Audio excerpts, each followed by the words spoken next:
大家好，天堂經典版就是一個考驗人性的遊戲啊！出團打王，當一個價值連城的寶物掉落在地上的那一刻，該怎麼分呢？最近天堂經典版最火熱、吵最兇的話題，絕對就是那個戰略物資事件了。據我所知啊，這次爭議的核心主角就是那顆船戒啊。稍微去了解一下，來跟大家聊聊這起船戒充公成為戰略物資的事件，當然是以一個旁觀者的角度來看這件事情。如果有當事人或者是我資訊有誤的地方，歡迎在底下留言區幫我補充或指正。究竟這顆戒指是戰略物資呢，還是某些人的私人玩具呢？我們今天就來好好聊聊有本事就來拿的這個船戒事件吧。先來跟大家講一下事情經過。簡單來說呢，就是目前伺服器裡面有一個強盟加上他們的聯盟大部隊去打試射。大家也知道試射通常就是拼個運氣嘛，結果運氣不錯，真的掉了一顆船戒出來了。當下撿到這顆戒指的是強盟的一位成員啊，照理說打到寶，大家應該很開心啊，想着每個人可以分多少錢，或者是這顆船戒到底要怎麼用啊。但這時候呢，大聯盟的幹部說話了，他們說船戒是戰略物資，必須上繳。這句話一出來，瞬間氣氛就變了。這顆戒指不能賣掉分錢，而是要為了聯盟的未來存起來。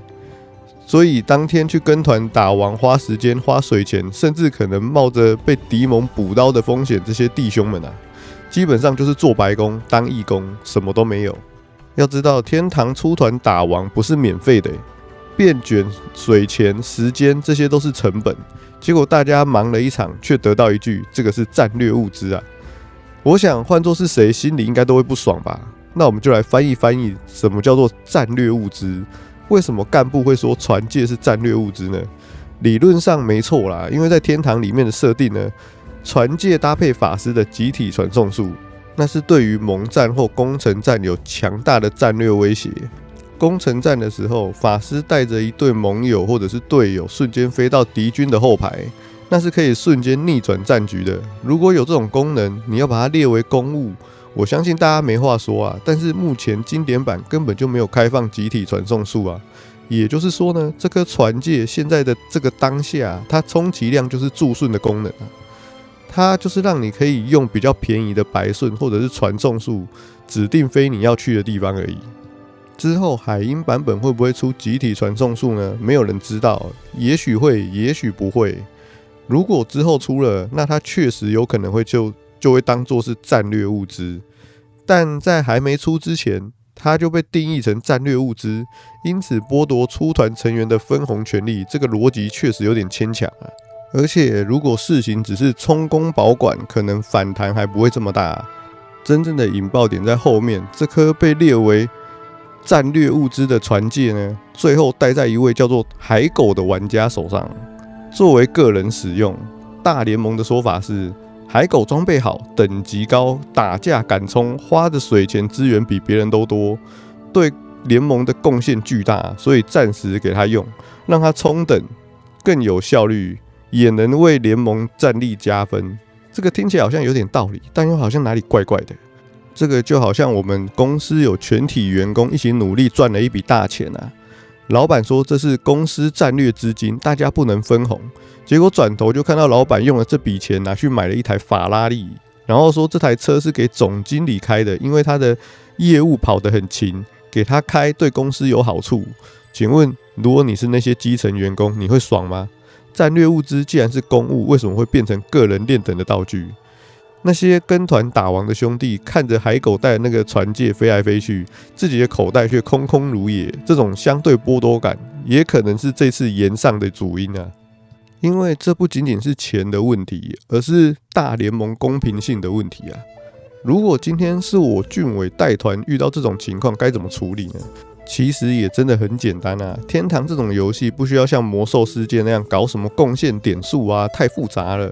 最簡單粗暴也最公平的方法就是內部競標，人人分紅。假設今天出團30個人，然後這個出團剛好也打到船戒嘛，我們現場30個人直接0元起標啊，誰都可以標，不管你的等級是5級還是50級，只要你出得起錢就能標。假設最後俊偉我花了30萬標到了這個船戒，那這30萬就由現場的另外29個人平分。每個人可以拿1萬多塊，開開心心的回家。這時候船界的所有權人就是我俊偉個人嘛，我要拿去練等呢，還是給大聯盟使用？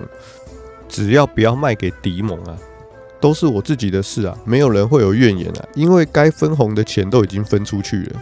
那你會問，可是大聯盟需要這個船界當戰略物資的時候該怎麼辦？